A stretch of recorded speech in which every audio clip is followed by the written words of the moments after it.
One time,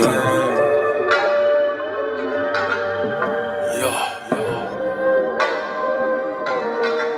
Three times,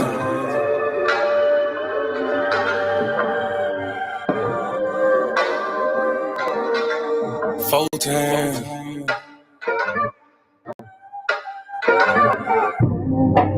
Doing gang things, living super clean.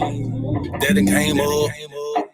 Can't control us. One time for the men doing cane thing. Dead fresh to the T, living super clean. Three times for my foe that came up. Four times cause the man can't control us. One time for the men doing cane thing. Dead fresh to the T, living super clean. Three times for my foe that came up. Four times cause the man can't control us. Look at you done came up now. Get it how you live, mess the game up now. Ain't messing with yoga, but get the flame up. Hey, used to be Toby, but got your name back now. I see ya, paid under pressure. 25 lighters got them all on the dresser. If it ain't for you, ain't for you then. If you a lame or a sucker, wanna dress you then. Grown up now, bump the childish ways. Got a wife and a bunch of kids to raise. Punch a clock side hustle or a business you endure to ensure that all the bills is paid. Slow clap for your homeboy. Could've turned out like your homeboy. Been on the same block, cooking up the same rock on the cell block lot with your homeboy. But no, you had vision, you had goal. Brand new you on the old time road. Take care of home where you bust your low. Black men don't cheat, screaming bumpy hoe. Real men talk, real king ways. Still in captivity, but minds ain't slave. Got a little wisdom while you PD grade. Giving out the knowledge on the stoop these days. One time for the men doing cane thing. Dead fresh to the T, living super clean. Three times for my foe that came up. Four times cause the man can't control up. One time for the men doing cane thing. Dead fresh to the T, living super clean. Three times for my foe that came up. Four times cause the man can't control up. One time for the folk that have moved up. Even if you had a slow start screwed up. Used to gang bang, now homie brewed up. Had a little plan, I had them blew up.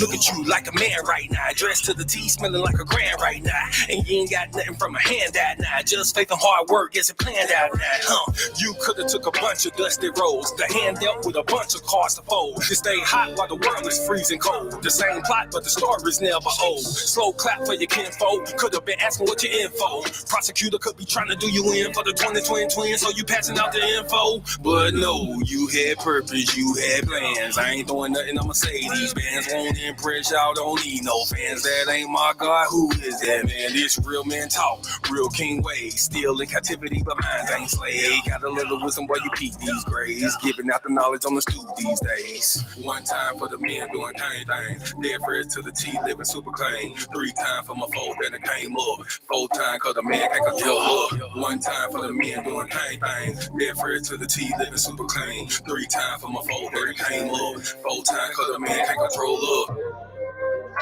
Yeah, real man. Sheesh. Yeah. Doing gang things. Mono. Living super clean. Daddy came up.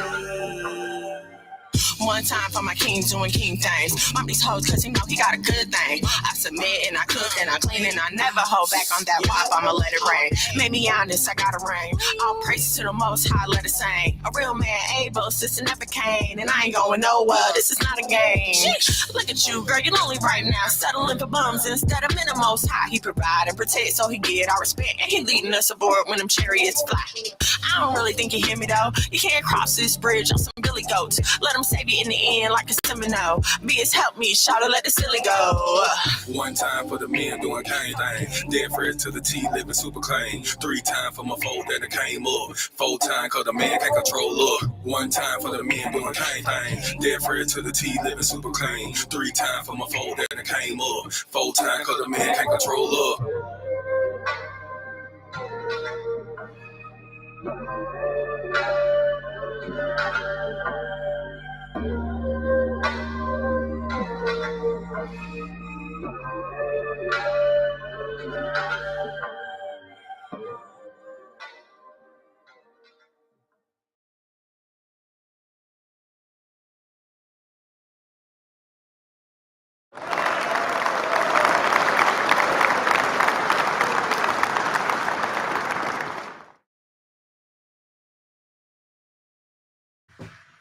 Mic check 1 2 1 2. Shalom and shalom, sisters and cousins. For real this time. And praise the Lord, saints. It's your favorite housewife, Miss Mono. Sorry about that, y'all. My buttons was not cooperating. First and foremost, all praises to the Most High for life, for health, for strength, for being here. And then thank y'all for spending some time with me, whether you're watching this live or you're watching it later on the replay. I realize you had millions of billions of choices on this worldwide internet of ours, but you're here with me, and I appreciate that. Brianna Shalom, sis, thank you for joining me. So today on Why Boaz Don't Want Your Ass, the main topic is going to be, oh, okay, hold on, let me fix the sound. Okay, the main topic is going to be you stay disrespectful. Okay, that's gonna be our main topic. We're gonna get to what's going on in Babylon, and it's gonna be about my favorite subject, TV. We're gonna get into some old things and some new things. And don't be sad, you guys. I don't have a wickedness of the week this week. I don't. Ooh, if you keeping up with the Murdaugh trial, I just see that the dad was found guilty. And now, okay, here we go. All right, sorry, y'all. I didn't set up my IG before I came on. Okay. All right, so yes, I don't have a wickedness of the week this week. I do apologize, but I think that the what's going on in Babylon segment will kind of fill that gap, if you know what I'm saying. So please like, share, subscribe, turn on your notifications so you know when we go live here at the House of Mono. Every now and then, my husband will come on here and chat with me, chat with y'all. So please turn on your notifications. Go ahead and hit the like button. If you see the live chat on YouTube, just hit the X and then the thumbs up is right there behind it. I appreciate that. Okay, so what's going on in Babylon? This is very like it's a lot. Okay, so bear with me. My teenagers. Well, 2 adults, 1 teenager, my daughters. They keep me young. They keep me knowing what's going on, okay? So, I don't know if you've had the pleasure of hearing, you probably have because I'm late to things. I know, I'm a mom now. There's a show called Baddies South, okay? There's Baddies South and there's Baddies West, all right? And it's not a foreign concept if you remember the Bad Girls Club from like the late 90s, early 2000s, when we were watching Bad Girls Club. And it was these girls, they would go to different cities, and these was all like real life tough girls. Like they were all fighting each other. And this is why they came to the Bad Girls house to fight each other and see who would win and who could kick who out. And it was a big thing, right? So now, one of the girls that originally started on that show, well, she's not a girl anymore. Her name is Natalie Nunn. I'm sure you all have heard of her. Now she is executive producing, putting together these baddie shows. And it follows along the same premises, right? It's these tough girls from all these different places, and they all come to this house.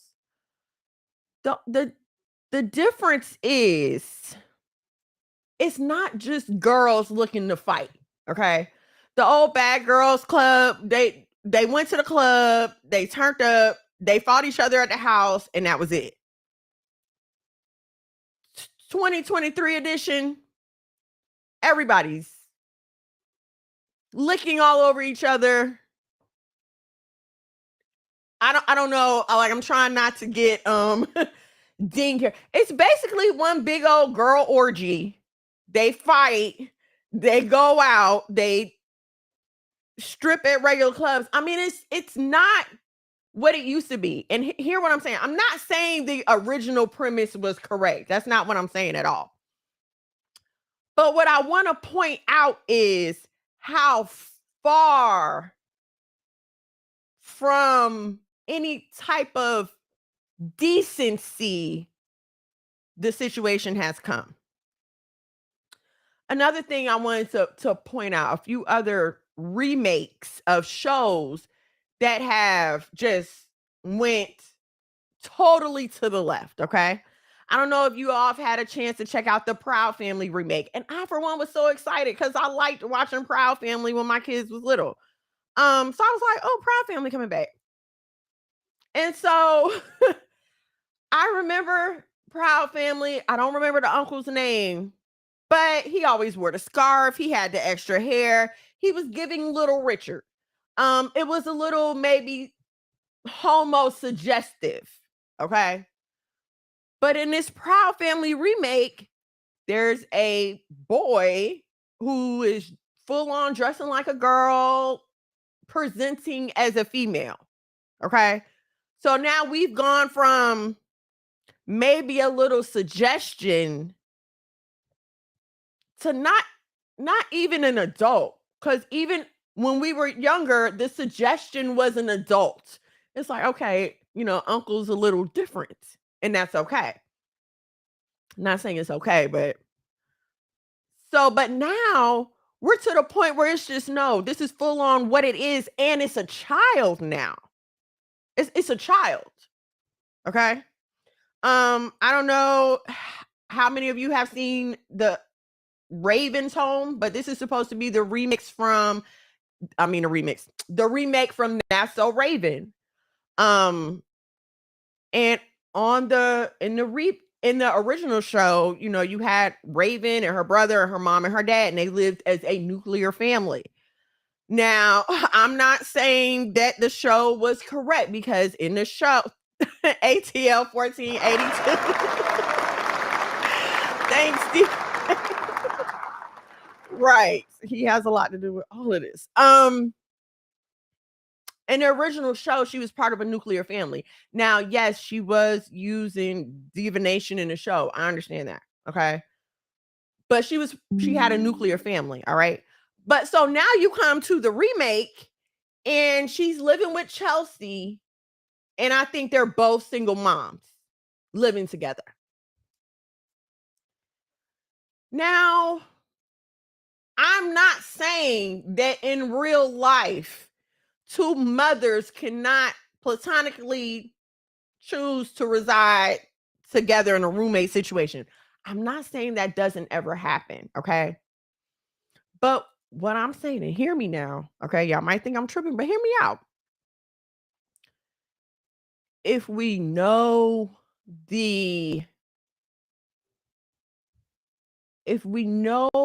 background of the person broadcasting the message, should we not then consider that in the consumption of the message? What I'm saying is, we know the kind of behavior that these people are known for. We know the kind of behavior that Disney is known for. We know Raven Simone herself has come out as whatever she is. So I don't know. I may be, connecting dots that aren't there. But with that situation, the climate of the world and all the other messaging that we have on television, having two single mothers residing together comes off as suggestive. Okay. In contrast to how it was originally done. All right. Let's go one more show. I don't know how many of y'all watched Harlem, but it's the second season, just finished on Amazon Prime. Now, Harlem, if you watch Sex in the City, is very familiar. It's Sex in the City with Black women. But with Sex in the City, you had 4 heterosexual white young women, single, living in the city, doing their thing. I'm going to say, as a viewer, that Miranda never came across to me as totally hetero, okay? It was suggested. And if you have kept up with the series, when they do the remake, and just like that, she winds up having a relationship with a female presenting person. Okay. But now this is now. Back then in the 90s, she married a man. She had a regular, married a man, had a baby, all that stuff. They are pushing the agenda no matter what. No matter what. Okay, they're gonna make sure we understand this. So but now with Harlem, okay, you have 4 black women, right? They're all single, but one is queer. It's not suggested. She's full out queer. And then there's another one that has a lesbian relationship in the show. Like, she decides that she's going to be a lesbian, and then she has this whole full on relationship. And while I'm not saying, again, pause, the original intent for television was to advertise products. Okay. It was just for advertisers to market their products. So they would sponsor these variety shows. If you like watch like the Flintstones or any kind of old television like that, you'll see them watching these variety shows. And the company would sponsor the variety show, and during the commercials, they would show the product or whatever. Okay. So I can only imagine that once this type of marketing started working for products, any person with any sense would be like, hey, let's just try something else and see what it works. And so you have decades of proven results of, if I put this on television in front of these people, they're going to buy it, they're going to repeat it, they're going to want to be like it, they're going to want to do it. Okay. Um, so why wouldn't you think that this is being done on purpose? How could you not look at the worsening condition of what we're presented? Because I mean, even when I was younger, and I'm 42, I tell y'all this all the time, ain't no shame in my game, but even when I was younger, like, sex was suggested. You may see them kissing and go down behind the couch or something like that, but it was not what it is right now. Like, to see what we see when I was younger, to see at 10 o'clock what we see at 8 o'clock now, you have to be like on a cable channel. You're on Showtime, you're on Cinemax, you're looking for that kind of soft porn. But you don't have to look for it anymore. You can turn on pretty much any program and they're just having full on sex. And all other manners of perversion. I'm just gonna call it what it is. It's perversion. And like I was saying, I've said this before. When you put something, I'm coming to you through a filter right now. Okay. There's a camera in front of me, and you're looking at a screen. I can manipulate these lights. I can change colors of these lights at any second. I can give myself a whole new background right here.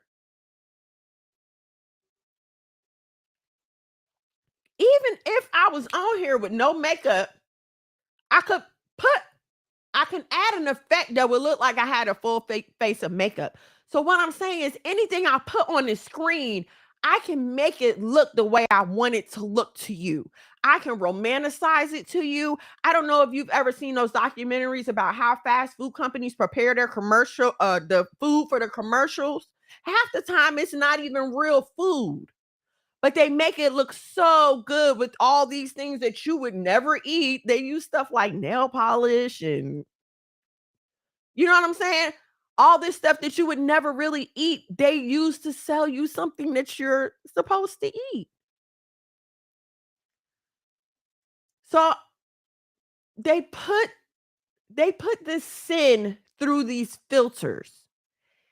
And the if you look at the whole gamut of if you look at the way it's supposed to work, the way it's supposed to work is mom and dad are busy working. They send the kid to school all day. Now at school all day, the kid is not learning about God. He's not learning about the Bible. He's not dealing with his spirituality at all. He's learning a bunch of everything about nothing. And now the LGBT agenda is being presented in school. Okay. So you have all this being pushed down these kids' throat, not to mention the hundreds of other children that they're interacting with. And God knows the condition of their home and their parents. All right. So now the child comes home, and if it's like a lot of us, it's a latchkey kid. There's nobody there. So I used to do it. The first thing I would do, turn on the TV so I would have noise because I was there by myself, or it was just me and my brother. Okay. So, but even more so now, because at least when I came home from school, the cartoons were safe. Like, it was safe. Like Voltron, Transformers. There may have been another agenda. Sure, we could talk about the globalist agenda. I'm not saying it was totally free of agenda, but what I'm saying is this forced and rushed sexuality was not being pushed down our throats like this. If you remember, the culprit for it back then was music. That's what everybody was talking about. And we have to admit that we probably should have listened to those people who were making such a fuss about it back then, because look where we are now. So now it's past the music. It's just full out on screen for anyone to see who happens to be around. We are constantly being pushed down the broad path that leads to destruction. Okay. There was a time when certain things just weren't allowed to happen. This is when, everybody was worried about presenting themselves as good, wholesome Christian people. And we understand that nobody cares about that anymore. To the point that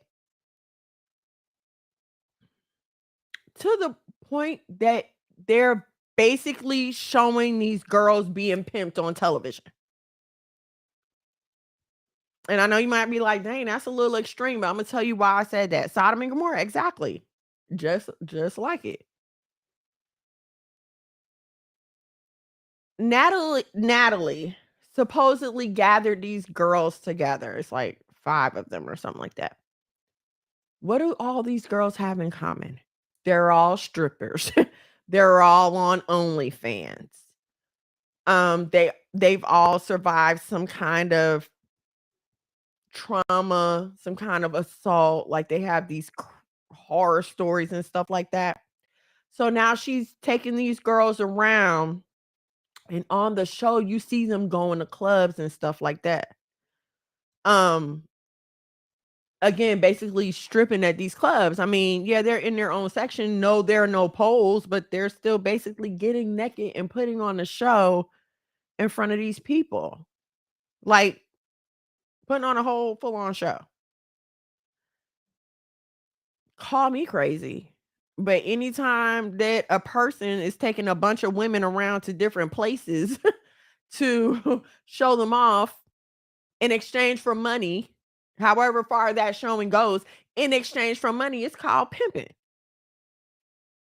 And now we're just doing it full on TV in real life, and nobody cares.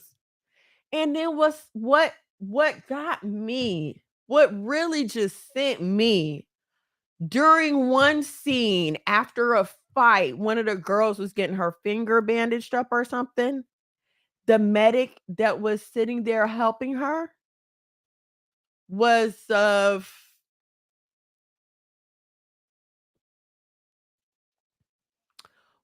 our former slave owners.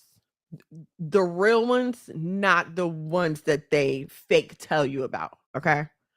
And it's just crazy to me to see that the faces behind. I'm not gonna say it's crazy. It's not like we don't know, okay?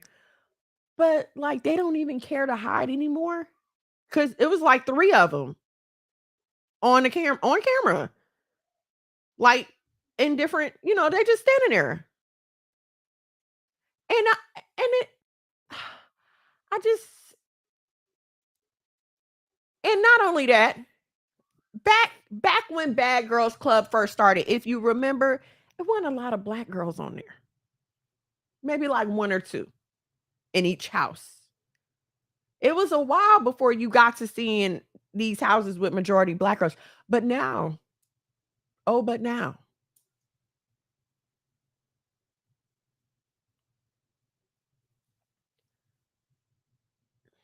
we beg for representation. We beg to be a part of what they're doing. And they use us to display their sin even the more.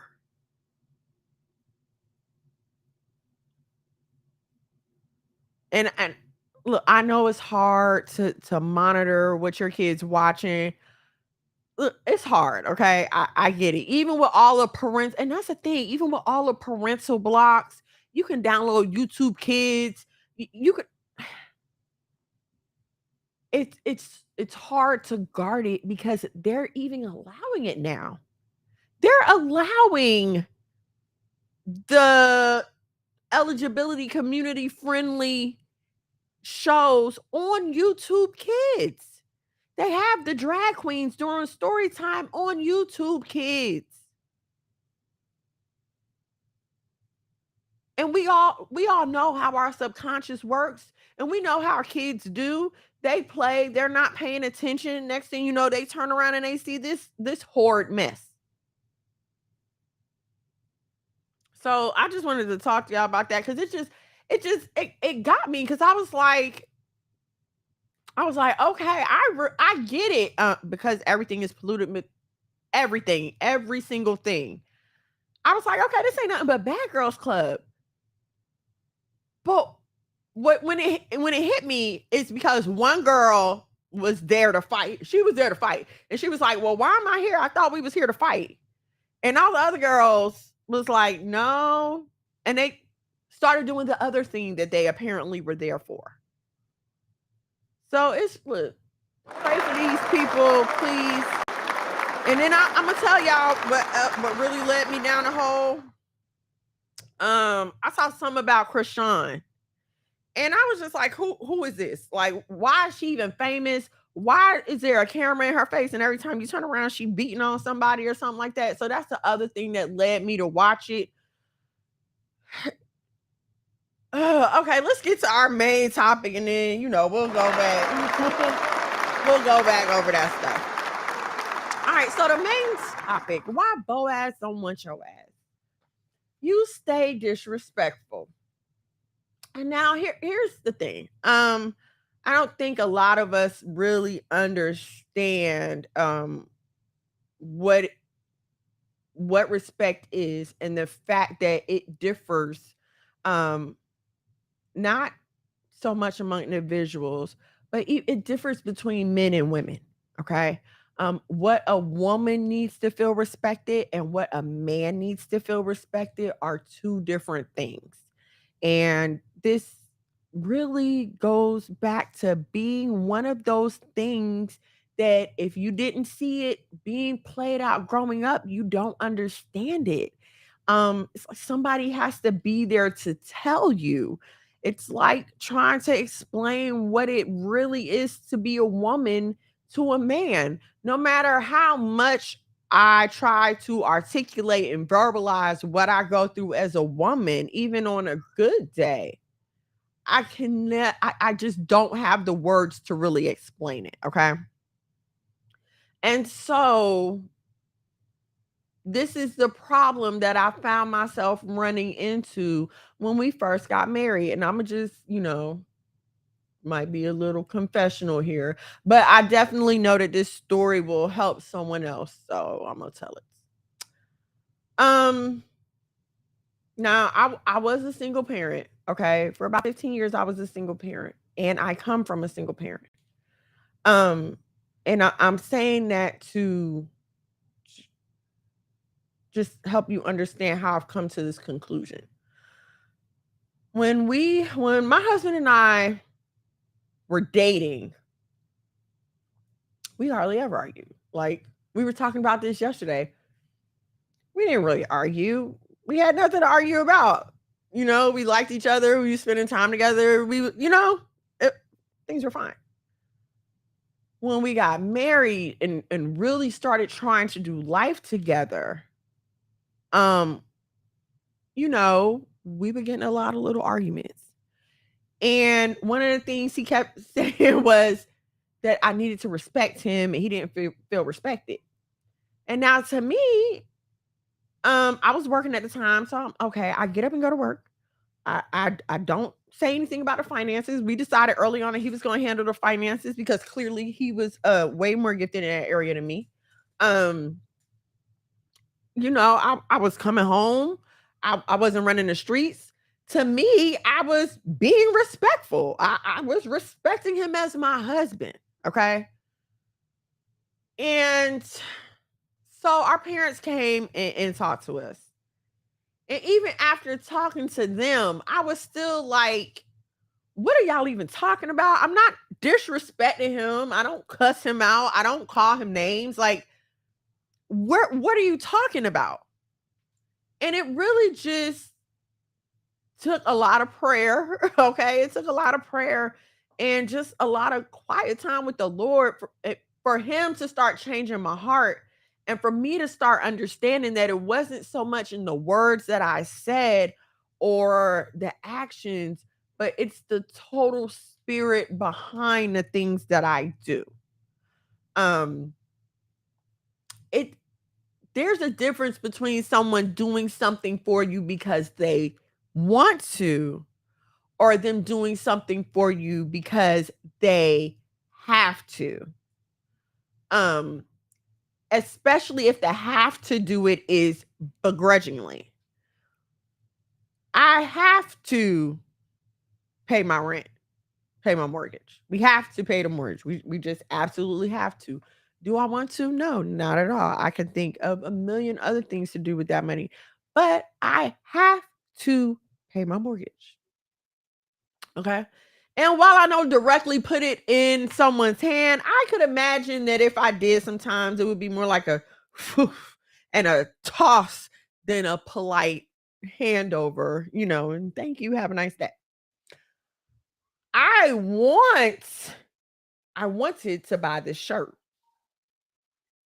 I saw the shirt, I wanted it. Nobody had to make me buy it. I gladly gave my money, made chit chat with the cashier, and I really meant that I wanted her to have a nice day. I really meant that. She was nice.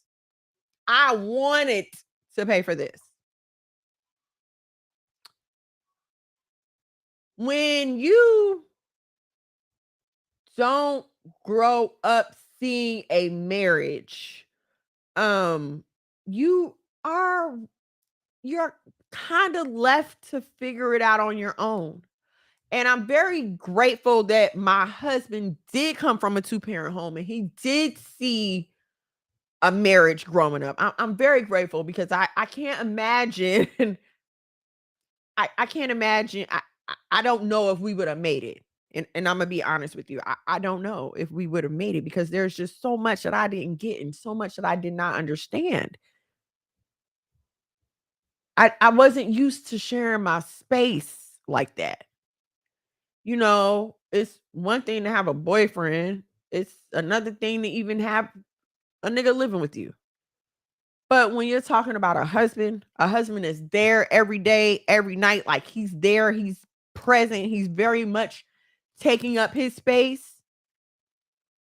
You have to begin to reconsider how you think about everything. I don't like to be in the bathroom in the morning at the same time my husband is in the bathroom, right? Um, and back when I worked in the okay, no, back when I was working in the morning So the bathroom wasn't an issue, right? But I'm not working. He's not working. We're both at home working. What are we going to do about the bathroom now? We both get up at the same time to go to the bathroom. What are we going to do? I don't imagine that it would be an issue. Um, so for me, it was just wait, just you know, let him get up first and have it. Why not? It's no inconvenience to me, and I know how I feel about my time in the bathroom in the morning. So why not let him have that? Okay. Um, we got in an argument one time about folding pajamas and putting them at the end of the bed. I don't have a problem with putting my pajamas at the end of the bed at night, sure. But I'm not about to fold. Why am I going to fold my pajamas, sir? That doesn't make any sense to me. To him, it made perfect sense. To me, it made no sense at all. And so our argument ensues, okay? But what I can tell you from where I am now, looking back on that, it's like if the man wants the pajamas folded at the end of the bed, go ahead and fold the pajamas at the end of the bed. And it's the littlest things that you never would think would be an issue that you wind up arguing about. It's craziness. Um, and I say to go ahead and fold the clothes and put them at the end of the bed as a sign of respect. Hear what I'm saying? As a sign of respect, because no matter how strong you paint yourself to be as a woman, no matter how independent you feel, no matter how much of a boss chick or whatever you think that you are or hold yourself to be, at the end of the day, you signed up to have a husband. Now, you took that commitment before God and him. God, your husband, your family, your friends, you did all that stuff. Maybe your family and friends wasn't there. Maybe you did what we did. You went to a courthouse. Either way, you made this covenant before the Lord and the judge and whoever. So even if in your moments of weakness, shall I say, you might feel like this nigga is not worthy of nothing and he don't deserve ish and he should just be happy you're here. That's not what you said to God when you made that commitment to him. That's not what you said. You told God that you would obey him. You promised God that you would be a good wife, that you would respect him, that you would admonish him in his position, that you would be his helpmeet. This is what you said when you took that covenant. And the problem is we don't fully understand the covenant. And this is what I'll be talking about when I talk about theoretical knowledge and practical application, okay? We all know that the Bible says that the wife is the weaker vessel. We all know this. The woman is the weaker vessel. Give her due benevolence. She should be treated as such.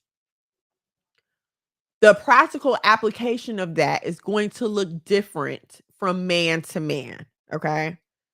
My husband don't like for me to open the doors. He don't really like for me to leave the house. Like, he don't like none of that stuff. So, and this is gonna sound funny, right? But I don't remember how long it started, but I am just not the type originally and not the type to wait for somebody to open the door for me. Maybe it's because I never had that in my life, you know. So I'm used to just moving at my own pace, doing my thing. I'm going. So it's frustrating for me now to have somebody to want me to wait for them to come and open my door. It's frustrating because I'm like, man, I ain't got time. Can we go? We can be going. But if this is how my husband chooses to show his love to me, how rude, how disrespectful, how what's the word I'm looking for? Dismissive would it be for me not to honor that? This is a form of respect that we don't consider. We don't consider the fact that we need to slow down. You're not the leader anymore. You're not the head. You don't have the final say so. You don't get to make the last decision. And yes, people gonna talk about you. Your mama and them gonna talk about you because every time they ask you to do something, you gotta. I need to talk to my husband. I need to ask my husband. I need to check with my husband. I don't care how you feel about it. If you want to tell yourself that I'm asking him permission, then fine, ma'am. Tell yourself that. I don't care. But this is how I respect my husband. We're a family. We do things together. We're not that couple that has separate lives. Okay? We work together. We live like we do everything together. We hang out together. That's my best friend. I don't like to go nowhere without him. Okay? So, I'm not making any decisions without him. Call it what you want. I call it respect for the man of my house, respect for my husband. And see, here's the thing, right? Some of us are so double-minded that we want to be feminine and we want to have a soft life and we want to have all this stuff, but we don't want to honor and respect the person who's providing this for us. You can't have it both ways, ma'am, sis cousin. You can't want him to open your doors and pull out your chairs and talk all nice and sweet to you. But the minute he says something you don't like, you want some nuck if you buck. You can't have both. And another aspect of respecting a man is understanding that you cannot deal with him the way you want to deal with him at any given time. See, you need to think again about how you are handling him, even in times of heightened emotion. Okay. Now, if you're in an intense discussion, okay, and you see your man's a little excitable, irritated, irritable, any of those things, I would not advise you to try to match that energy. Okay. Um, and something I think a lot of people don't explain. Okay. You trying to match his energy means that now he has to one up your energy. Okay. And that is dangerous because he's always going to be stronger and louder than you. Always. Now, if that's not the case, I don't know how to advise in that situation. My man is stronger and louder than me. So even if I try to raise my voice, he's going to be louder than me. All I'm going to do is tire myself out. For some of y'all, it could end a lot worse. Okay. It can end, it could get physical. And you know this. You know that man got a temper. You know he like to punch people. Not saying females, but I'm just saying you need to respect that and keep that in mind, even in your times of disagreement. I don't remember that verse. Um, but don't lose your head. Don't lose your position. Don't forget who you are, even in your disagreement. My respect for my husband says he gets the final say so. Okay, we can come together, we can talk about it. Whatever he decides is wise, that's what we're going to do. And if I don't agree with that, I'm not about to we're not about to argue about that. I'm gonna walk away and I'm gonna pray about it first. Because I could be totally wrong, right? I could be totally wrong, even though, some women would be like, oh, that's your women's intuition. You should always listen to your gut and all this other stuff. No, we have to remember that we are emotionally led creatures. We're not always logical. We're not always thinking with our logical brain. More times than not, we're making decisions based off of how we feel, how the other person made us feel, how that situation makes me.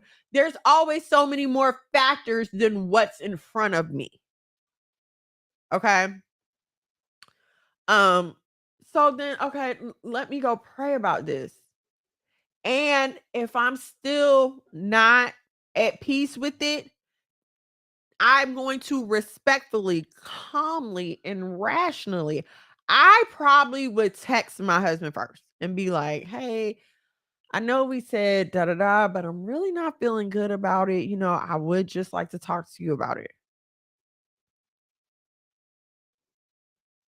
Now, at that point, it's up to him to say yes or no. And my husband, more than likely, he's gonna say yes. He's gonna at least hear me out. But now, if I'm constantly arguing, constantly yelling, constantly talking back, constantly trying to match his energy, we're not gonna get anywhere. The thing that I don't want to happen is more than likely going to end up happening because now I've put him in a position that could be threatening.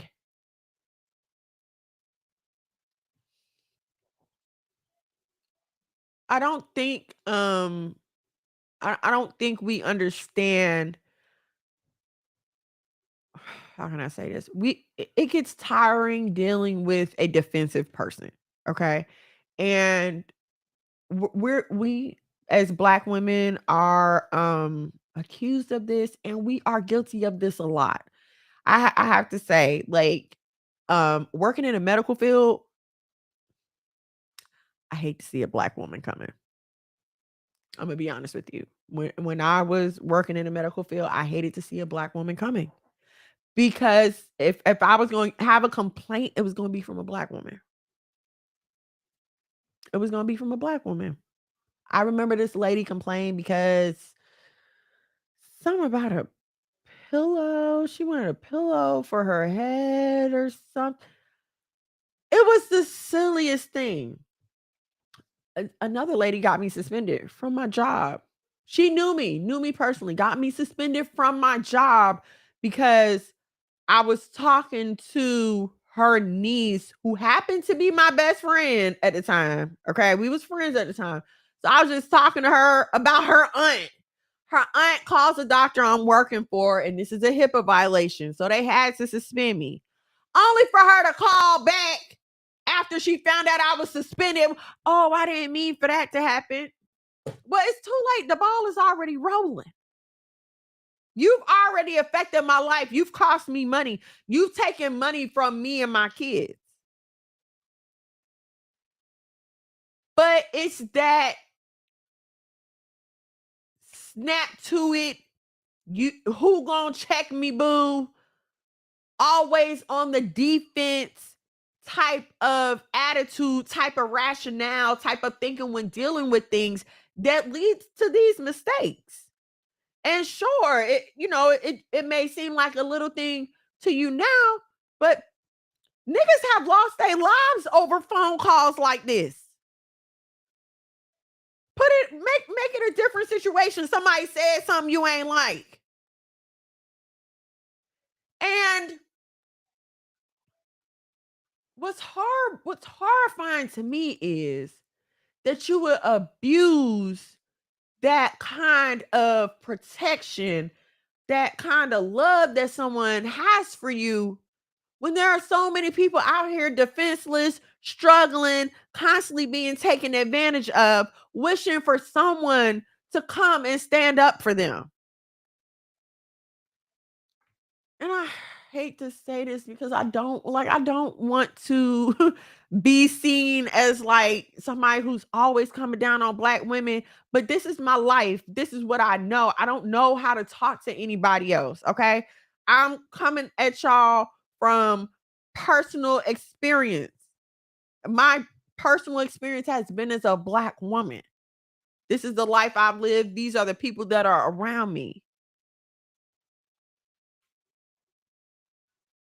And I'm not, it's not about bashing. I only want to edify and I want to uplift and I want to point these things out because nobody's perfect. Okay. Nobody's perfect. But sometimes we'll feel like, well, I'm not an all out ratchet. Like, I'm not out here twerking, just like I thought. Well, I'm not cussing you out. I'm not, I'm coming home when I'm supposed to. Why isn't that respectful enough? Sometimes we can feel like, well, I'm not out here twerking, I'm not 100% ratchet. Why isn't that good enough? You take this attitude with men and with God. Okay. What God needs to feel respected is even more than any human man needs to feel respected. Okay. But what we do instead of humbling ourselves, and acknowledging that we in our finite minds can never understand the mind of God. His thoughts are not our thoughts, his ways are not our ways. As far as the east is from the west. I don't know if you remember number lines in school, right? But the line had an arrow on both sides because it could go on forever. I don't know about y'all. Like, I can't comprehend that. And I stopped trying. Okay. Um, but with that being the case, you would think even more so that we would stop and reconsider our ways and our thoughts to make sure that they line up with the word of God. But a lot of times, what we'll do is we'll decide what God needs to be respected. Thank you very much. And you're going to take this over here. And I'm not talking about all out law breaking. No, I'm not talking about that over there. I'm talking about halfway doing it. All of your testimonies and advice have been very helpful to me. Thank you. Oh, all praise to the Most High. Thank you. I'm not talking about all out lawbreakers. No, I'm talking about those of us who and I'm not talking about those who are struggling and maybe new. Okay, because we all have periods of adjustments to things. Okay, some laws are easier for some people to grasp and to keep than others. You may not have a problem with the dietary law. You might have already not been eating pork. Somebody else may struggle with that. So I'm not talking about if you're struggling. I'm talking about just flat out, I'm not going to do this. And a lot of times, growing up in church, because there were not clearly written, how am I going to say this? Rules of salvation. Let's call it that. Because they were not clearly written rules of salvation. There was a lot of room for personal decision making. Okay, hold on. Let me read this comment. This is one of my favorite Bible verses. The older women must train the younger women to love their husbands and their children, to live wisely and purely, to work in their homes, to do good, and to be submissive to their husbands. One of my faves. Thank you, ATL 1482. Okay, what was I saying? Okay, yes. So when you come up in church, before your knowledge of the law, there's no real clear written instructions. I mean, sure, you had the few things that we learned in church, don't lie, don't steal, the 10 commandments. You learned that. Don't have sex before you're married, that kind of stuff. Try to make good decisions, be a good person, be nice to people, all that good stuff they send you out into the world with. So when if I was to leave my kids here, if I was to leave my sons here, okay, my sons love peanut butter and jelly sandwiches. If I was to leave them here, and just give them free run of the place, they're going to do as much as they feel that they can get away with. Okay. I can personally tell you that Atticus is eating all the peanut butter and jelly sandwiches, and then he's going to try to hide the wrapper. Now, even though I may not have told him, hey, don't eat all the peanut butter and jelly sandwiches, he knew it was wrong, right? Okay. So he's going to try to hide it from me without hiding it from me. You understand what I'm saying? He's still going to be normal. I love you, mom. Give me a kiss, give me a hug, and all this other stuff. He's not going to be outright. When I walk in, he's not going to be like, yo, mom, I ate all the peanut butter and jelly sandwich. What? He's not going to do that. Okay. He's still going to try to behave himself properly and all this other stuff because I don't know about the sandwiches. And I'm thinking everything's fine. And that's how some of y'all be trying to play God. Like he don't know about the sandwiches already. He know. He's seen it all. And the thing about respect is, and what nobody told us in church was, okay. Because I don't want to present a concept that's going to cause any kind of confusion or anything like that. So let me present it like this. I told my child to clean the kitchen. I told this child, when you come home from work, clean the kitchen. Before you do anything else, just go ahead and clean the kitchen so it'll be done with. Okay. We talked about this. She still wasn't cleaning the kitchen. Talked about it again. Still wasn't cleaning the kitchen. My other child, who lives here, she cleaned the kitchen. A few days later, both of these children come to me asking me for money and to go somewhere. No, how do you think that went? What do you think my reaction was to the one that did what I told her to do, as opposed to the one who didn't? The one who did what I told her to do, oh, no problem. Here you go. Have fun. Here's some money. Yep. See you later. The one who didn't do what I told her to do, why should I give you? No, you're not going anywhere. You're not doing nothing. And so we need to apply this same principle when we're dealing with God, okay? A big disservice of not understanding our true relationship with God is not grasping these concepts in our earthly relationships.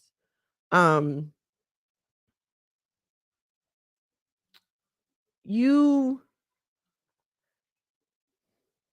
can't you have to submit to the authority first. And that's your heavenly authority and your earthly authority. You have to submit first. If you are not willing to understand that God is your creator, he is your provider. I mean, he's literally making sure that your heart is staying beating, that your lungs are staying working second by second. So if you refuse to even recognize like the most, and it's not minimal in its wonder, but it's minimal in the aspect of keeping you alive. If you don't even realize the greatness in the small thing that is you breathing, I don't, I don't think that you could begin to understand the concept of respecting such a great authority. Um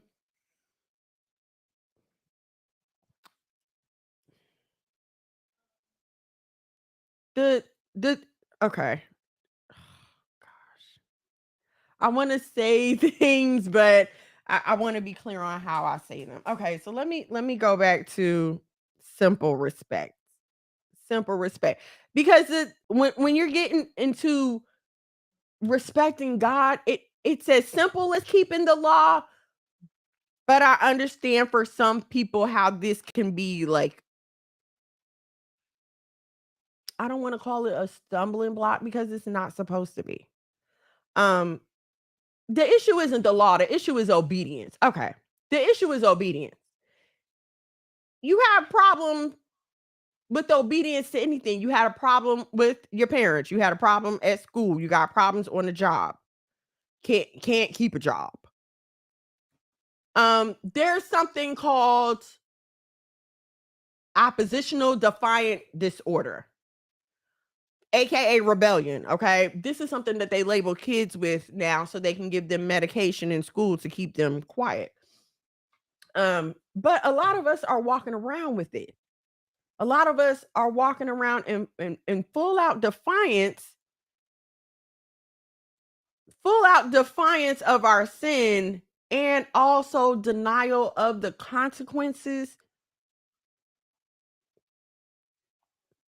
So whereas you know that you are not supposed to dress a certain way, you know you're not supposed to go to certain places, you know you're not supposed to carry yourself in certain ways and do certain things. Like you already understand all these things. You walk in rebellion against those rules, and then you wonder why you can't find a man, why you can't get married, why your life's not changing, why you keep running to the same people over and over and over again. You have to respect the authority that runs your life, that runs the world. Um, you can't do everything everybody else does. Black women, we cannot do the things that we see other races of women doing. And I hate that I hate that we're in such a state of denial. I'm gonna call it denial because you can't call it ignorance anymore because this information is coming out. Okay. We live in such a state of denial of the consequences of our behavior and our ancestors' behavior that we can't even we won't look again, take a look and reconsider our ways. The Bible says clear as day, we're cursed with hair loss because of our haughtiness, our wanton eyes, our stretched out necks. It says this clearly. It talks about discovering our secret parts. You see full on today where there are class action lawsuits about hair straightening products causing cancer in Black women. We will constantly complain about how the Asians and everybody else is dominating the beauty market and they're selling us hair, and um we complain about the need for a Crown Act. The fact that our hair in its natural state is found offensive in this place that we're in. We have all these things that are currently happening to us that are laid out in the Bible, but we refuse to acknowledge the cause of our condition. In the natural, after I had my second son, my hair started falling out. And I'm like, "Oh my gosh, what's wrong?" Like, I freaked out. So what did I do? I read, I researched, I got what I needed to get. I took care of it. I found out the reason and I found out how to fix it, and I did that. We as a nation of women are walking around sick, hair falling out. We're either too big or have some kind of disease. We refuse to take care. We won't exercise. We won't eat right. But we refuse to acknowledge what caused us to get here. It's it's it's almost as crazy as loving your oppressor. How could I turn around and embrace any representation of a system that has no other purpose than to keep me oppressed? And while I can explain that to you, and you all will immediately get a picture of a red, pale faced man, you cannot have the same clarity when we are discussing the sin and the bondage that keeps you spiritually oppressed. And I don't care how much money you have in the bank. I don't care how many businesses you own. I don't care how happily married you portray yourself to be. When you are in spiritual bondage, you can never live in the liberty and the freedom that the Most High intended. When anger is your constant companion, and you refuse to stop listening to the music that incites your anger, stop talking to people that incite your anger, stop watching that television program that is inciting your anger. When you refuse to address the issue, now you're carrying this anger with you throughout life, and it is impeding you at every opportunity. It is hurting your relationships because it comes out whenever it wants to. You've given this thing rule over you. Just like when you begin to acknowledge your prayer life and you really start talking to God, you'd be surprised at the things that start to come out of your mouth. When you meditate on the word, that is what you recycle. This is what you give back to people. Not saying you're going to be perfect, not saying that it's a sin to have a problem with anger. I'm not saying that at all. Please hear me. And sometimes anger is justified. We can be angry and sin not. But it's a problem when you don't have it in check, when it begins to rule you. Some of us, and I can admit I have times when I have to check myself about this, but some of us like to eat a little bit too much. And we like to eat a little bit too much of the wrong things. And then on top of that, y'all niggas don't like to go to the doctor either. You won't even go and get a physical, get your blood pressure checked, make sure your heart ain't beating too fast or too slow. You won't even do any of this.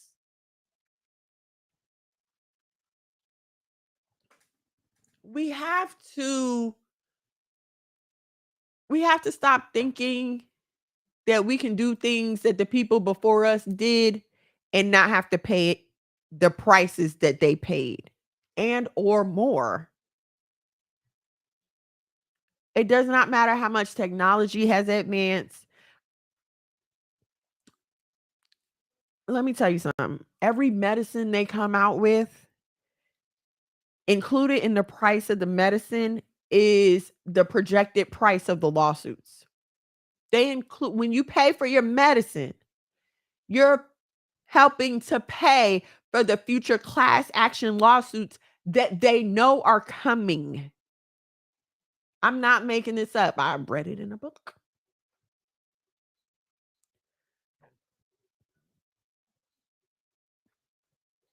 They have no respect for you as a person. They have no respect for your money. They don't care anything about that.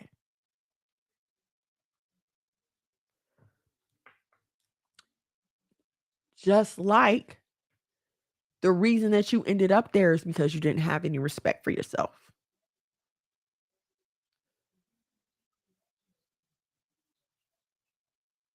And I don't have any. Listen, now I like to eat, and there's nothing wrong with that. Nothing wrong with liking to eat. Okay, I love to go out. Mexican, my fave. Okay, love to eat, but it becomes a problem when you don't know how to control it, and the effects of it are now ruining your life. Now you're having health issues. Now you're cutting years off your life. Some of us let it get so bad to where it causes mobility issues. You can't exercise if you wanted to. Now it's a problem. Now this is something that we have to deal with. I know you might be thinking like, well, what does this have to do with respect? How do you love God? By keeping his commandments. When you refuse to respect the instructions that God gave you on dealing with this body that you're in right now, you pay those destructive consequences. Your body starts falling apart. Your life starts falling apart. When you don't honor your husband, there's not going to be peace in your home. That you shouldn't have any peace in you.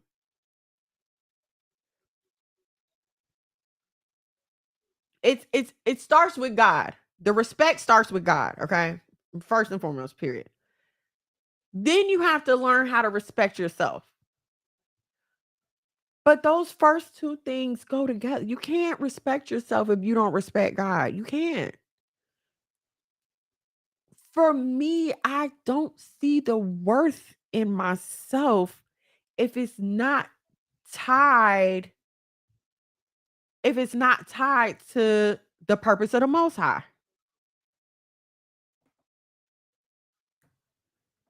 I'm sorry, y'all. The computer is giving me a message, so I want to make sure it's fine. Yeah, because without his purpose, what am I doing here? Why am I here? Why am I staying through the unhappy times? Why am I holding on through the tough times? Why am I trying to maintain if it's not for the word of God telling me that it's my job to leave something for my children and my children's children, why keep trying? If not for the purpose of building up the kingdom, if not for the purpose of teaching the younger women, and even some women my age, if not for the purpose of that, then what am I doing here? Why fight the anxiety? Why fight the depression? Why fight the PMS? Why go through it? Why get up every day? If not tied to the purpose of God. What else are you basing your life on? Because everything else is but a vapor.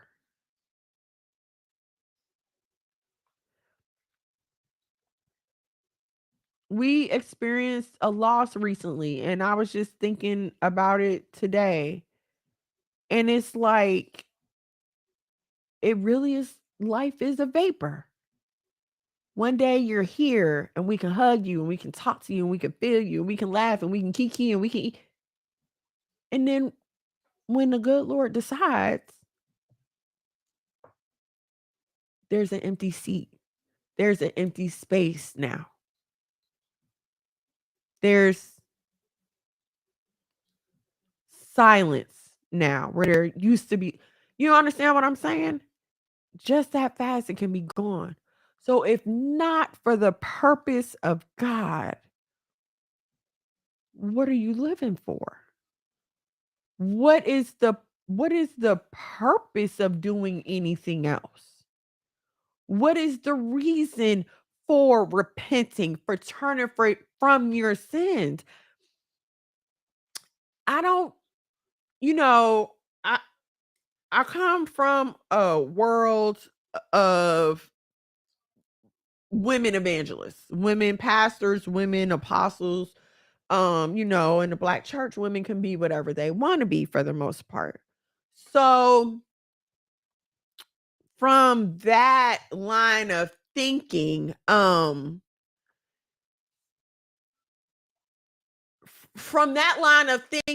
goal is fame, right? Because we're talking about back in the 90s, we're talking about prosperity gospel. Everybody wants to be an evangelist, everybody want to be a prophet. This is the thing to do, right? You got to be the next Juanita Bynum, you got to be the next Cindy Trim, like Paula White. Okay, this is the time of these women. And these women are proclaiming to be God-fearing, Bible-believing women. So as a young girl looking at them, I'm thinking, okay, their goals, right? This is what I'm supposed to be trying to do with my life. Brianna, thank you. This is what I'm supposed to be trying to do with my life, right? Like, I'm a graduate from high school and become an evangelist and marry a pastor, and we're gonna have a mega church, and we're gonna live happily ever after the end. But now that has changed, right? The fact that God wants to use me hasn't changed. That hasn't changed. My gifts and my talents, that hasn't changed. What has changed is the outside reward, the current and present reward. That's what's changed. And so what I think the problem is for a lot of sisters is um we're not put up like that. You understand what I'm saying? Like you don't hear of the women teachers. You don't hear of women evangelizing. You don't hear of that. Um and unfortunately, when you come from a different background, that can very much be an impetus for things. What we have to learn now, and I get it, that it's a total reset of your mentality. It really is. Like, you really have to change your mind um about your role in the body. You have to be willing to re-examine it and go back and see what the word of God says and apply your gifts and talents in that way. Okay, I'm never going to be pastor so and so, head of the church, but now I can use those same gifts and talents to assist my husband. That's enough to keep going. I don't need to be Pastor Rationnette. I don't need that. I don't need to be Evangelist Rationnette McCullough-Phillips. The only reason my name is hyphenated on Facebook is for people to find me. But in my, like, legally, my last name, I took my husband's last name. I don't need to be.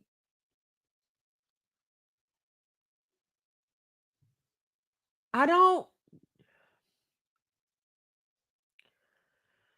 The purpose, we mess up when we trying to find purpose in the church, but outside the will of God. You mess up when being the assistant isn't good enough for you. You got to be the head. And as a woman, I'm telling you, that attitude, that mindset is much to our detriment. Your hand needs your fingers. And even though your fingers, you have more fingers, you got 10 fingers and 2 hands, but the hands can't work without the fingers, and the fingers don't work without the hands. And I know we're in a world full of vanity, okay? And I can imagine, though, on a smaller scale, even without social media and things like that, I can imagine on a smaller scale that this would still be an issue. But it's even more of an issue now in this world of social media and connectivity and the internet, and everybody can see everything. This wanting of recognition and a name for ourselves as women, I get that it's more prevalent now. I get that. And it's hard when you grow up with that being the goal. Cause what do you do something for yourself? Get something for yourself. Don't depend on no man. I remember when I changed my handles to the wife of Mono. And people were like, the wife of why everything gotta be on your husband's name? Listen here, ma'am, sis cousin. My husband already has a name out here. He's a Billboard charting gospel artist. Why wouldn't I use his name? I'm his wife. Like, y'all be trying to work harder and not smarter.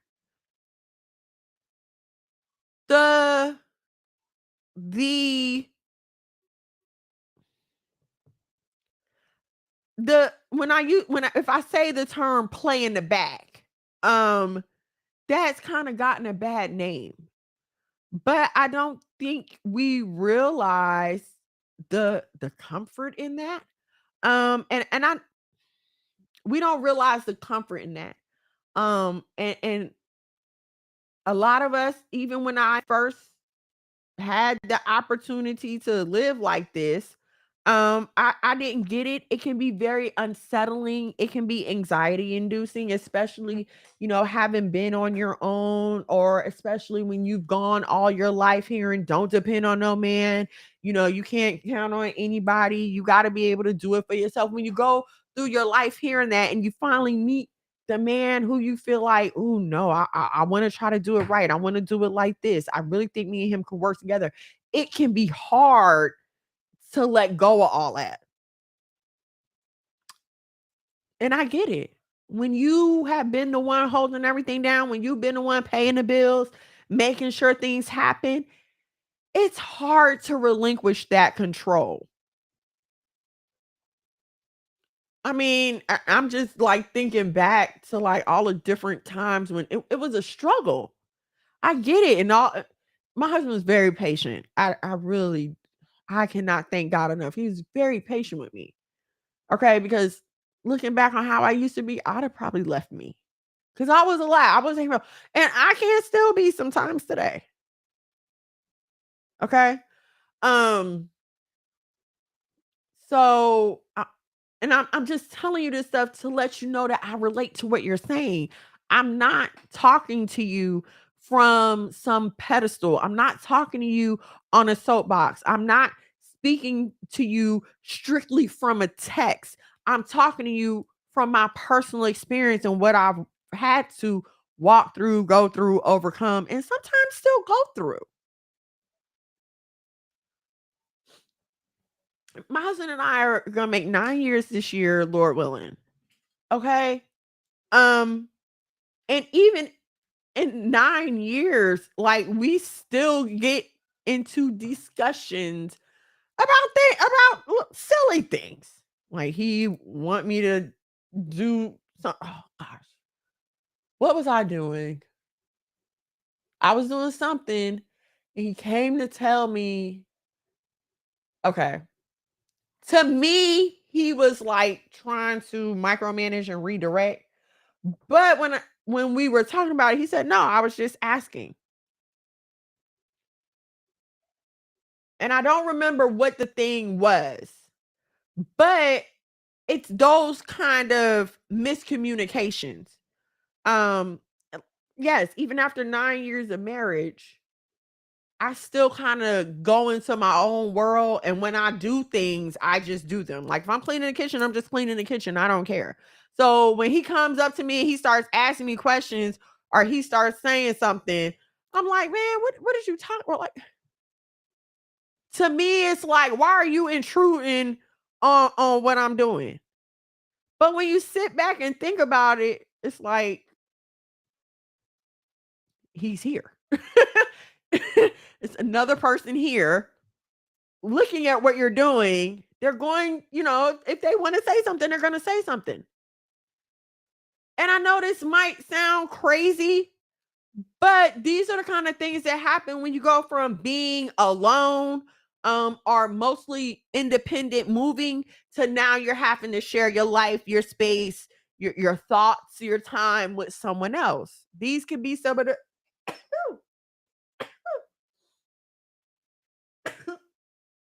excuse me, some of the challenges that you come up against. Um and in respecting your husband, your marriage, the space that you're in, if I'm trying to, and respecting the thing that you two have, every marriage that I've seen that is good, or that looked good, there was always like an unspoken connection between them two. Um and it wasn't really, it's nothing you could verbalize. Like, even right now I'm having a hard time verbalizing it, but it's the thing between you two that, I guess you call it a vibe. Okay, let's call it a vibe, because when we're good, right? We're kikiing, we're good, ha ha ha, we're going about our day. But when something, goes bad, that thing goes away. Now, when we're talking, the conversation is dry. It's out of necessity. There's no laughter. We're not joking. I'm not your friend. Don't be sarcastic with me. None of that. It's 1 and 2 word answers. And so, what I'm saying, to respect that vibe, that repertoire, that atmosphere that you two have built with each other, you're going to have to learn how to respect every aspect of that man's presence. It can't just be about providing and protecting and taking out the trash and making sure the cars stay fixed. This man has emotional needs as well. He likes to feel included. He might want to have some say so on what color you paint the bedroom. He don't want to get up and look at pink flowers every day. So maybe you shouldn't do that. Respect that man in that space. This is why you need to vet these niggas before you get with them. This is a part of learning someone, learning what they need. Now, I'm going to tell you, from what I've learned, I'm not a man. I don't claim to be a man. I don't know if there are any brothers in the chat. Please feel free to correct me. But from what I have observed and what I have learned, this is hard to say. Because sex is very important. Very, very important. But I dare say that, like, your cooperation is like, I could be wrong, y'all. Correct me if I'm wrong, but I dare to say your cooperation is like neck and neck with consistent sex. And as far as his list of things that he needs to feel respected. And I think because we have perverted sex and taken the purity from it, we don't understand its true power in its true purpose. We don't understand what it does between a husband and a wife. We don't revere it. We don't know of it because it's supposed to keep you together, okay? But if you keep having sex with people and they keep leaving you, then you don't even recognize that. So now when you're in a marriage and you and your husband may be in a rough spot, you don't recognize that. All right, let me pull out the big guns so we can get over this hump. You don't recognize that. You don't recognize that this could be the icebreaker. This will be the icebreaker. It's not always about getting what you want. That's not how it works. It's not always about having what you want and having it go your way and doing what you want to do and him being the kind of husband. No, that's not how this works. When you married that man, you put him right after Yahushua, right after Jesus Christ in your life. You gave him that position when you married him. And see, we've just gotten so far away from what marriage is, what marriage means, what it's supposed to look like, that we don't even recognize what we're doing. And I know a lot of y'all ain't gonna like what I'm about to say, but you put I don't want to say mediator, no. There's a step. You added an extra step. Before it was just you and God. And I mean your father, if your father was there. Before it was just you and God. But now you added a husband. Nobody. What? Is everything okay? Nobody implemented, nobody forced this on you. Nobody made you take this husband. Nobody said, okay, now you have to listen to this man and be submissive for the rest of your life, no matter what. Nobody did that to you. When you decide to get married, you sign up for that yourself. And again, because we're not taught the truth about marriage, we don't see marriage played out every day. We don't really understand what we're signing ourselves up for.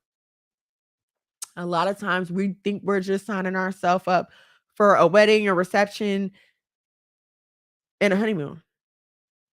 We don't know what to do beyond that. Sometimes we may think we're just signing up for a husband and a ring. We don't know what it goes beyond that. We don't know how to carry it out. We don't know what that looks like. So in that, we rush to make these hasty decisions, not understanding what kind of power you're giving this man over your life. And hold on, let me read this comment. And man was not made for woman, but woman was made for man. All praises. 1 Corinthians 11:9.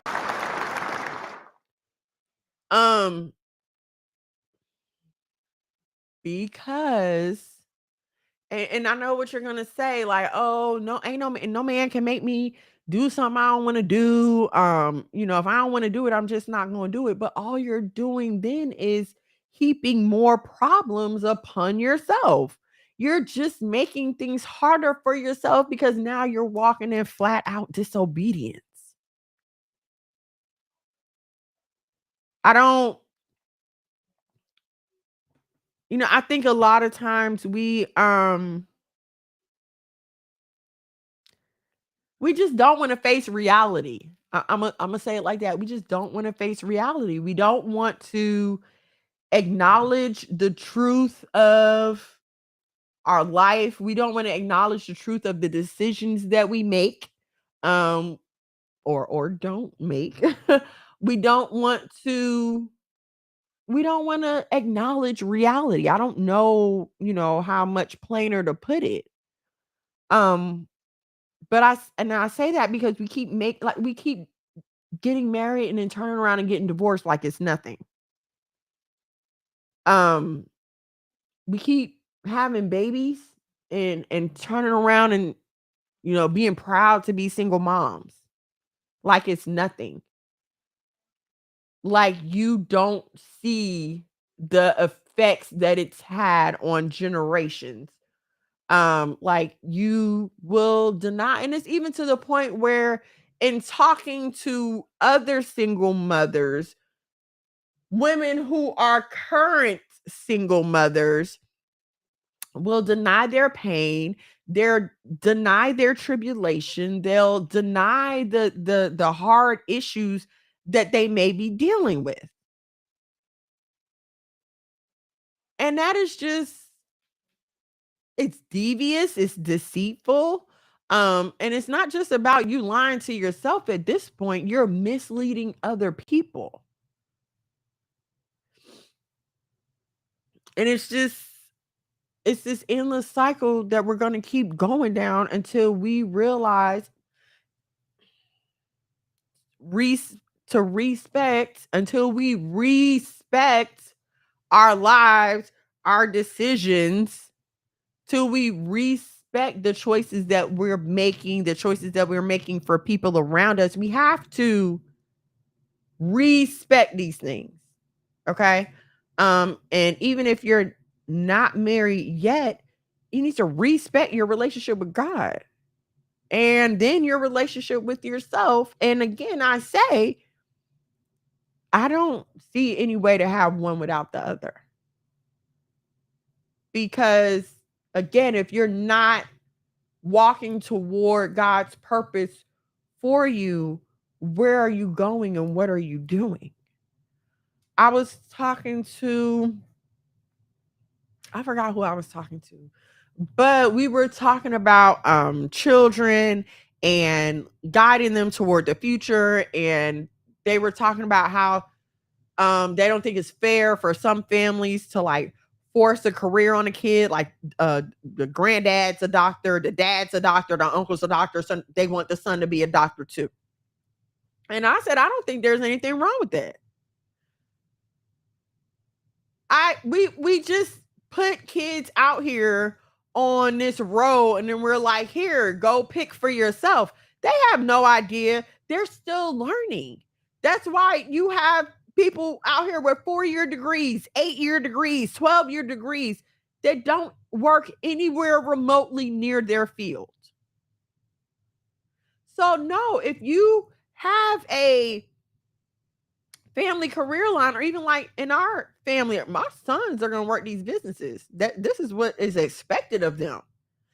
Now, for me, I can't speak for their daddy, but for me, if I could see Paxton coming to me and saying, "Mom, I really want to be a zoologist. I love working with animals. This is what I think I want to do with my life."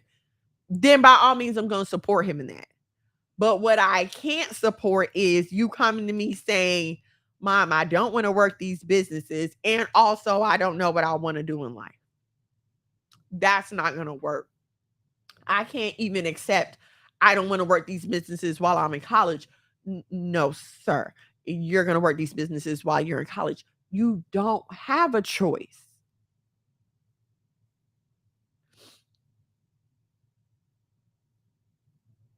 You don't have a choice when it comes to the consequences of your actions.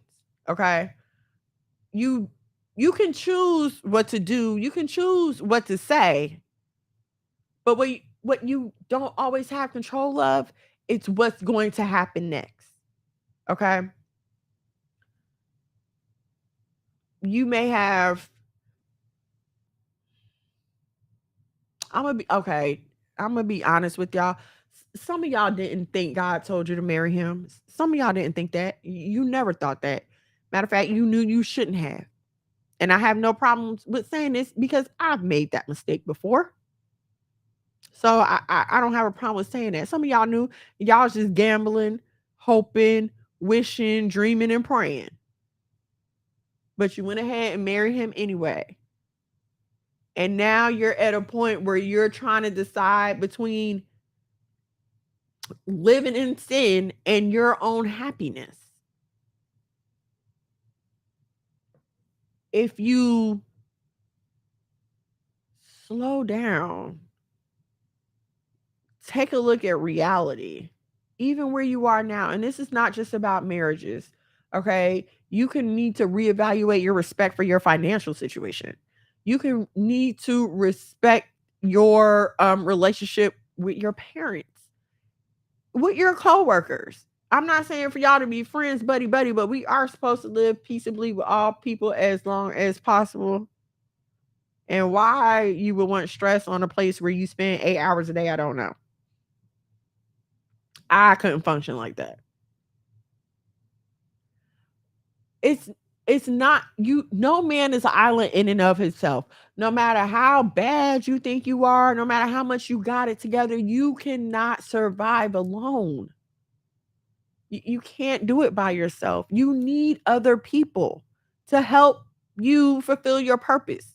There are some things in your life that you're only going to get through relationships with other people.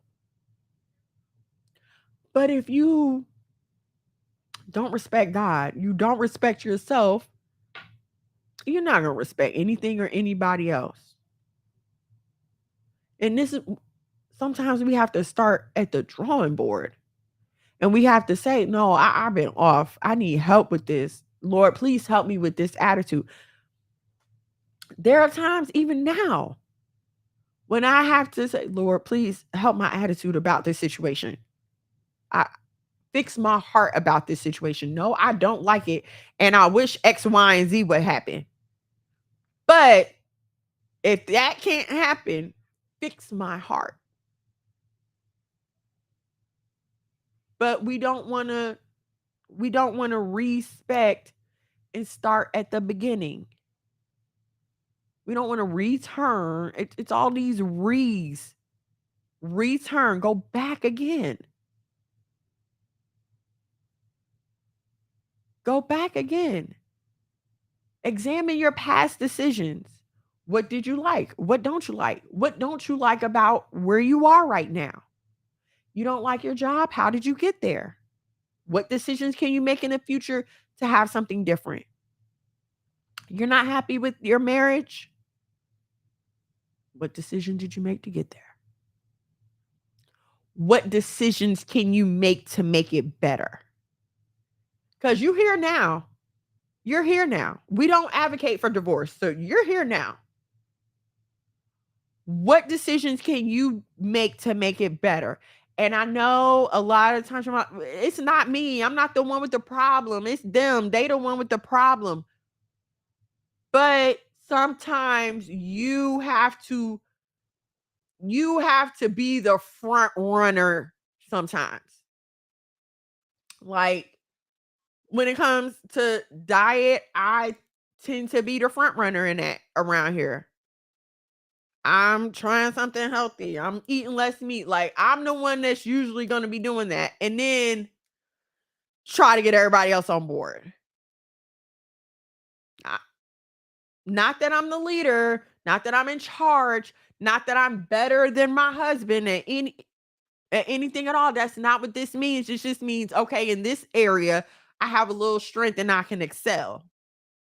Not with the intention of leaving my husband or anything like that. With the intention of improving myself and by spillover improving him. And here's something I never understood. I don't know what I'm watching something or I saw something on probably just scrolling Instagram or something. But to me, it just seems funny that a lot of women will wait until there's danger in the home before they decide to lose weight and get in shape. And if you ask me, that's very disrespectful. That's disrespectful because you could have fixed all that while we was together and lived happily ever after.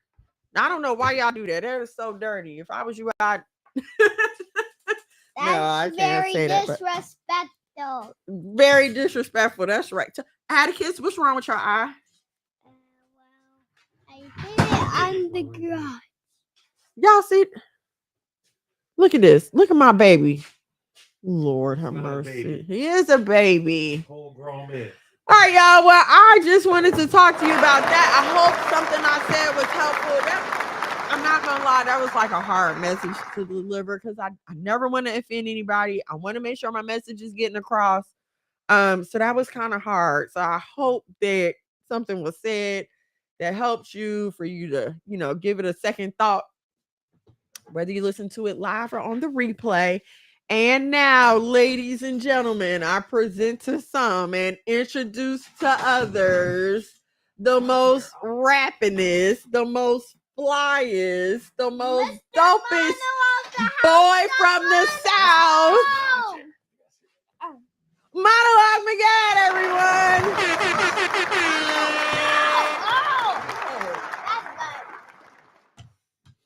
Oh, and Paxton and Atticus too. Say shalom. Shalom and shalom, sisters and cousins. You're not supposed to say that.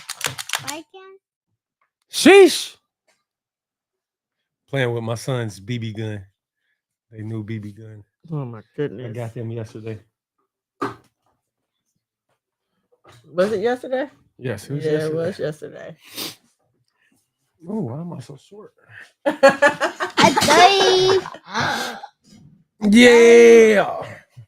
Good message. Don't do that, Atticus. You said quick message? I said good message. Oh, really? Thank you, honey. Thank you so much.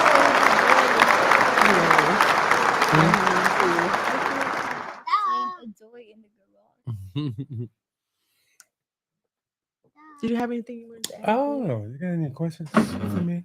Do I have any questions for you personally? No. Of course. No, not I didn't have any questions in the chat. If you guys have any questions, we got about 14 more minutes, so please feel free to ask. I understand respect is different from every man's point of view, as well as different from the man and the woman's point of view. Atticus, you can't be doing that. That is rude. I'm sorry. I'm just so tired. Well, go upstairs and go to sleep then. And even respecting your kids, y'all. I know sometimes we take you may feel like the gentle parenting thing is going too far, but like we have to acknowledge that we can do better by our children than was done to some of us. If you know what I'm saying. Not saying we all had horrible childhoods, but just in patience and respecting them as people. Yes, they're little kids, but they're still people. They have feelings. They want to feel heard and important too, right, guys? Yes, ma'am. So we help them by letting them come over our house. Who? Seriously? He doesn't. You know what, Atticus? You don't even know what I was talking about. Oh, guys, Paxton lost his other tooth today. You gonna smile? You didn't tell me that. Oh, he didn't tell you? knew. How am I know? So now we got 2 missing side teeth here, my baby. It just fell out while he was playing. Sheesh. Yeah, for real. All right, you guys. Oh no, I can't just walk away. I was about to be like, all right, y'all, I'm sorry if it feels like I'm dragging today. We have been crazy busy. I've been printing shirts. I don't usually do those kind of things. Okay, I'm usually upstairs. Let this woman with the start domestic work. This woman start goddamn working a little bit in the businesses, and she goddamn lost her mind, man. What you mean? Oh gosh, you got me in here working, bro. That is hard work. That's like physical labor. That's not paperwork. I'm not sitting at a computer, labor. Bruh. I'm lifting, pulling down. It's less pushing and pulling. That's physical you labor. say you want to lose weight in it. Work out.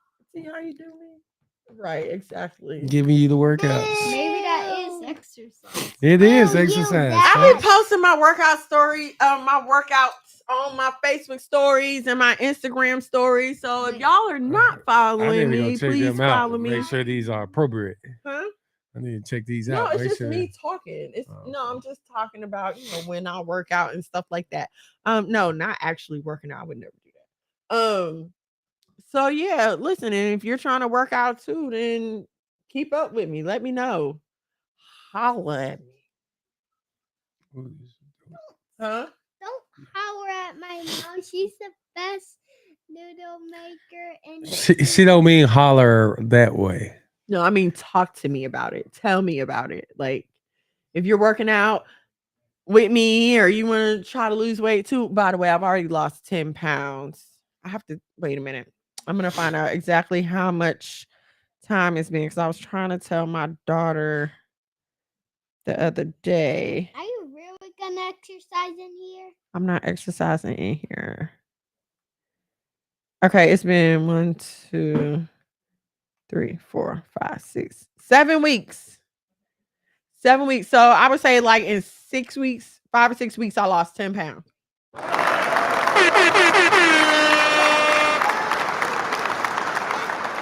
2150.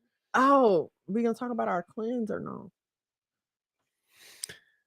A little bit. I was just laughing at this video real quick. Don't This is do like- my phone. 'Cause you- Yes. Also here at the House of Mono, we will be you missing it. We will be the calendar that we keep, the way our convictions lie. We will be celebrating the Passover this weekend on Saturday night. We just had our new year last week. All praises. Oh, that was last week. So we'll be celebrating Passover on this Saturday, then the Feast of Unleavened Bread starting on Sunday night. And we're going to segue that into a 21-day cleanse. Straight up, 21 days. 21 days raw vegan. Raw food vegan. Mm. God damn, but I ain't gonna lie to you. Y'all pray for me. Pray for us. Pray. And it's not just for weight purposes, it's for health purposes. So I don't want y'all to think like, oh, she's starving herself. Raw No, it ain't nothing food like vegan. Even we're raw gonna do- ramen noodles. that. No, not no. raw ramen noodles. Raw, it's only fruits and vegetables, my boy, and herbs. Fruits, vegetables, and herbs. Y'all gonna do it too? That mean no chips, no bread, no chicken, But no chips meat. are cooked. No, but it gotta be. Chips are cooked. But it gotta be- fried potato chips. But also it gotta be vegan. And vegan mean it gotta be fruits. Fruits, vegetables, no eggs, no milk. You Fruits can and have oat vegetables. milk. You No guys eggs. mean we have to kind of. Are you vegan insane? For 21 days. For 21 days. A raw food vegan too. I'm not gonna make y'all do that. I'm not making y'all do I it will too. still cook food for you guys. I want to. Yeah. You're the best. Paxton said he wanted to do Oh, it. you want to do it, Paxton? Really? Oh, okay. So who cares? We should boo them. Boo Who are you booing? them. Them who? Mama's doing it too. Yeah, I'm doing it too. What Yeah. does that I thought mean? only Dad was the one. No, I'm doing it with Daddy. I'll I'm be doing it starving with for a you, too. day. You don't have to be starving. We can still eat lettuce, tomatoes, Apples, onions, oranges. apples, have to oranges, eat them pineapples, raw. watermelon. That's how you Salad eat them is now. always raw. Raw means you don't cook it. You don't cook salad. You don't cook lettuce or tomatoes. You just eat it. Mhm. Like you ate your salad, you didn't even put no salad dressing on it. You just ate it. He did put heck of blue cheese Oh, that's on it. right. Later on, he got some blue cheese. Seriously? But we can't eat blue cheese on the salad. Doing our What did you hit your eye on in the garage? I hit No the meat. glowing thing that For makes 21 the rod days. Go up. How'd you hit that? I went. He climbed up the side on the bounce. I knew I had to do something with them bouncy houses. 21 days, you guys. Pray for my strength.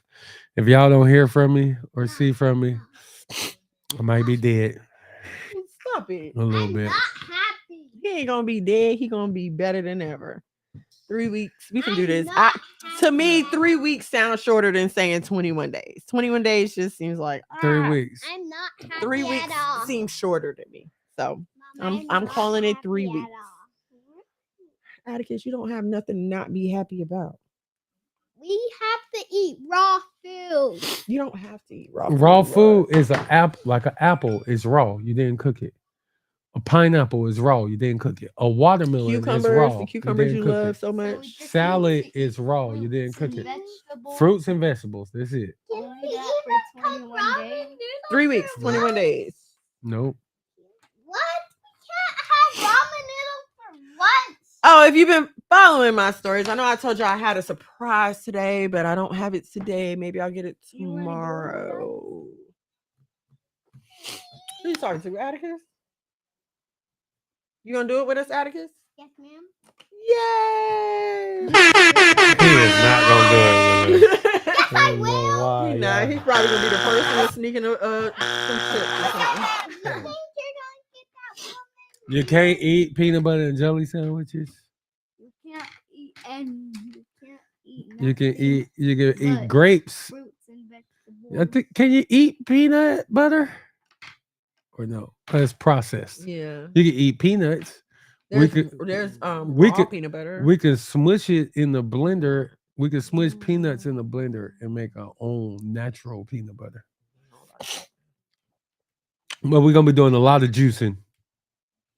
So much juicing. I mean, I ain't gonna say juicing, smoothies. But I hope Smoothies, to, not juicing. Juicing like, ain't gonna get you full. We need that fiber and That's all that. true. Or we can make But I coffee. hope that when it's done, that I'm trying not to go back to meat like that. I'm gonna be 150 pounds by the time they're done. Dad, You ain't gonna be no 150 pounds. The Lord can't let that happen. You can't be smaller than me. Can I say something? 230. Yes. 230 is my ideal Or weight. we could just make frozen fruit popsicles. We can make We frozen can do fruit that. popsicles. Yes. And we can eat those throughout the day. We need those.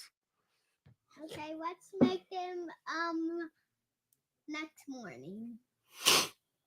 Next morning, deal? Anyway. Deal, my boy. All right, y'all. I know we got like 4 minutes, but we're gonna play the song. All praises. All right. We love y'all. Kwame Yazarala. Oh, Tune in next week. One time. same bad time, same bad station. Sheesh. Three Rise, times. Israel. All right, we love y'all. Thank y'all so much for hanging out with us. I will see you here next Thursday, 8 o'clock. YouTube at Monologue Magad, MONOLOGMAGAD. Also, I stream live on Nasaya TV, NASIYA.TV.